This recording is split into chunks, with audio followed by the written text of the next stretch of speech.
Kung gusto nyong pumuti na hindi ka binubudo lang, try nyo ang Setsi namin dahil napatunayan po ito ni Ma'am Lovejoy. Sabi niya, super legit, di pa ako nag 1 month, kitang-kita na yung effect, promise. Ayan, choosies, ang gamit niya po ay yung ating Setsi. Ito po yung Kojic Papaya Soap, Sunflower Oil, tsaka yung ating Instant Whitening Lotion.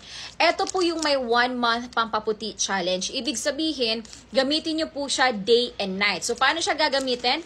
Kojic po muna, babad nyo lang po 2 to 3 minutes sa katawan. Pero kapag hindi po kayo sanay sa babaran muna, kahit 1 minute lang nababad, okay lang. Tapos maghilod kayo, try nyo mag-exfoliate.